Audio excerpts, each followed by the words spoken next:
मैं आपका दोस्त महफूज वारसी और आप देख रहे हैं अपर समाइकल न्यूज। मेरे साथ मौजूद हैं विधानसभा बिलारी से प्रत्याशी हैं शुभम राठी जी, और आज मेरे इनके सीधे सवाल रहेंगे इनसे, क्या ये प्रत्याशी बनेंगे या चुनाव लड़ेंगे, क्योंकि दौरा लगातार कर रहा है, सुर्खियों में है सोशल मीडिया पर। मैं देख रहा हूँ दैनिक भास्कर में एक सर्वे भी हुआ था, उसमें नंबर 1 पे आए थे कि विधानसभा बिलारी की सीट की दावेदारी के लिए। तो आपका बहुत बहुत स्वागत है हमारे। बहुत बहुत धन्यवाद, और आपने अपनी जनता से मिलवाया आवाज जी। तो मेरा पहला सवाल ये है, आप विधानसभा बिलारी सीट से दावेदारी कर रहे हैं अपनी प्रत्याशी होने की, तो आपका जो पहला कदम रहेगा वो आप निर्दलीय लड़ेंगे, किसी पार्टी से लड़ेंगे, क्या है आपका? नहीं, समाजवादी पार्टी से आवेदन कर रहे हैं और समाजवादी पार्टी से ही टिकट मांग रहे हैं। समाजवादी पार्टी से ही चुनाव लड़ने के लिए आवेदन किया है, वहीं से चुनाव लड़ेंगे। तो राठी जी, अगर समाजवादी पार्टी आपको टिकट नहीं देती है तो आपका क्या इरादा रहेगा चुनाव को लेकर? अखिलेश जी के चुनाव में मुहिम में आगे बढ़ेंगे और चुनाव लड़वाया जाएगा। समाजवादी पार्टी को, समाजवादी पार्टी के लिए कार्य करेंगे। लगातार विधायक रहे हैं, कई विधायक, तो जैसा सिस्टम चल रहा है, टिकटों की भी लगभग फाइनल लिस्ट हो चुकी है, लेकिन घोषणा नहीं हो पाई है गठबंधन को लेकर, क्योंकि गठबंधन कई पार्टियों से चल रहा है इस वजह से। लेकिन सूत्रों से जानकारी मिली है लगभग टिकट कंफर्म हो चुके हैं, किस प्रत्याशी को टिकट देना है। तो आप अपनी दावेदारी को इतना मजबूत कर सकते हैं जो उनका टिकट कट सके और आपको मिले? देखो, मैं किसी की दावेदारी या किसी का टिकट कटने ना कटने, किसका होगा नहीं होगा, ये मेरा काम नहीं है। टिकट का जो फाइनल होगा या टिकट जो दिया जाएगा वो राष्ट्रीय नेतृत्व तय करेगा। हमारा काम है टिकट मांगना, जनता के बीच जाना, जनता से संवाद करना, जनता के लिए लड़ाई लड़ना।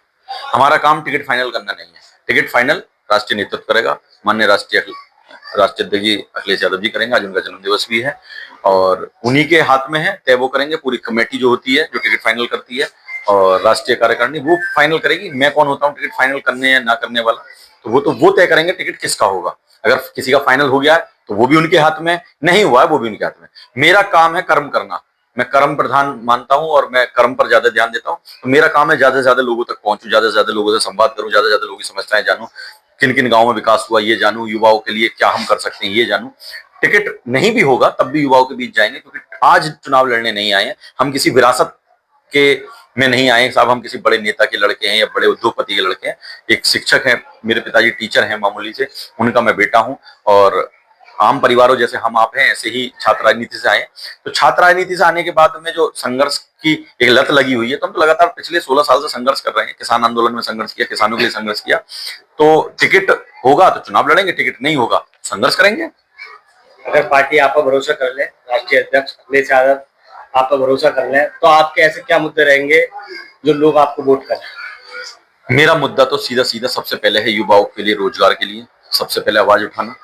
जो पेपर लीक होते हैं और युवाओं का दिल टूटता है, उनका भविष्य अंधकार में जाता है, उनका मनोबल टूटता है, उसके खिलाफ हम जब राष्ट्रीय अध्यक्ष जी बन जाएंगे, मुख्यमंत्री बन जाएंगे, तो हम यही चाहेंगे कि वो इसके खिलाफ कड़ी कार्रवाई करें। जो भी इस तरीके के कृत्य में पाए जाते हैं उन्हें कड़ी से कड़ी सजा हो और पेपर लीक ना हो, सबसे बड़ा। क्योंकि अगर जो आप मेहनत करके पेपर दे के आता है और उसका पेपर लीक हो जाए और उसका सिलेक्शन फिर नहीं हो पाता है, तो बड़ा मन टूटता है, मनोबल टूटता है, परिवारों का दिल टूट जाते हैं। तो एक बहुत बड़ी गंभीर समस्या है। तो सबसे पहला तो काम युवाओं के रोजगार के लिए है, उनके अच्छी फिटनेस के लिए, मतलब वो खेल कूद के लिए एक अच्छा माध्यम बनाया जाए। शिक्षा, स्वास्थ्य, सड़क, विकास, पानी, मतलब आप जो विकास कार्य करें वो आपके मूलभूत होने चाहिए। तो मेरा जो पहले जो जरूरी है, रोटी कपड़ा और मकान कहा जाता है। युवाओं के लिए शिक्षा, खेलकूद, रोजगार, ये मुख्य चीजें हैं। युवाओं के लिए लाइब्रेरी है, खेल का मैदान है, उनके लिए अच्छी कोचिंग संस्थान इस तरीके से डेवलप किए जाएं कि वो जो रुपए देके ना पढ़ पा रहा हो तो वो फ्री ऑफ कॉस्ट, मतलब अगर कोई गरीब छात्र है तो वो भी पढ़ाई कर सके। ऐसा हमको व्यवस्था करें कि जो रिटायर्ड टीचर हैं, रिटायर जो लोग हो गए हैं, उनसे हम मदद मांग सके। उनके लिए कुछ ऐसी व्यवस्था करें कि उनका भी खर्चा पानी चलता रहे और लोगों को मतलब शिक्षा भी मिल जाए, तो दोनों का काम आसान हो जाए। जो बुजुर्ग घर बैठे हैं रिटायरमेंट होने के बाद में, उनको भी एक आपस में जुड़ाव रहेगा, क्योंकि शिक्षक चाहते हैं कि मैं शिक्षा दे पाऊं। तो शिक्षा तो जितनी बटेगी उतना अच्छा लोगों के बीच जाएगी, बढ़ेगी। तो मेरा तो यही है। आप ग्राम सेवकपुर वापी पे आए, तो यहाँ पे जो समस्या है लोगों की, मैंने लोगों से बात की है, तो रोड को लेकर काफी समस्या है। और समाजवादी पार्टी के जो मौजूदा विधायक हैं, विकास न कराने की वजह से उनके खिलाफ भी थोड़ा सा गुस्सा है। तो आप इन समस्याओं को दूर कर पाएंगे अगर विधायक बनते हैं तो? आप देखो, ये तो समस्या जब विधायक बनेंगे तो उसके बाद तो बहुत सारी समस्याओं को हम समाप्त कर सकते हैं। मैं तो आज इस बात को कहना चाहूंगा कि जो समस्याएं हैं हम उनके लिए आंदोलन कर सकते हैं।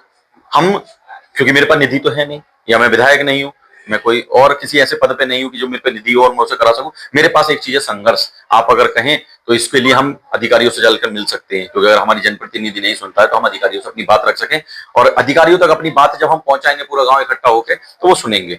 जब नहीं सुनेंगे तो हम इसके लिए आंदोलन भी करेंगे। आने वाला चुनाव है, हम बहिष्कार करें चुनाव का। जो लोग अगर हमारी नहीं सुनते हैं तो उनके खिलाफ बोलेंगे, तो जाहिर सी बात है कहीं ना कहीं विकास होगा। अपनी लड़ाई हमें खुद लड़नी होगी, आपके लिए कोई और लड़ने नहीं आएगा। जब आप लड़ने के लिए तैयार होगे तो नेतृत्व करने के लिए लोग आ जाएंगे। तो इसलिए अपनी आवाज को खुद उठाएं। और बात रही विकास की, आप कह रहे हैं विधायक बनने के बाद की, तो गारंटी मतलब ये है कि मेरी खुद की भी इच्छा है कि जहां जहां इस तरीके की समस्याएं, उन समस्याओं को खत्म किया जाए, लोगों के लिए विकास कार्यों का नाम न लेना पड़े कि साहब यहाँ विकास नहीं हुआ। हर जगह से ये आवाज आनी चाहिए, यहाँ भी विकास हुआ और वहां भी विकास हुआ। तो ये तो वो वाली बात है कि अपनी जिम्मेदारी से भागना, और जो लोग जिम्मेदारी से भागते हैं उसके लिए जनता खुद से मुखर होकर आवाज उठाती है और विरोध भी करती है। तो आपने देखा मेरे साथ मौजूद थे शुभम राठी जी, और इन्होंने अपने विचार बताए। मैं आपका दोस्त महफूज बाची और आप देख रहे हैं अबर समाजिक न्यूज।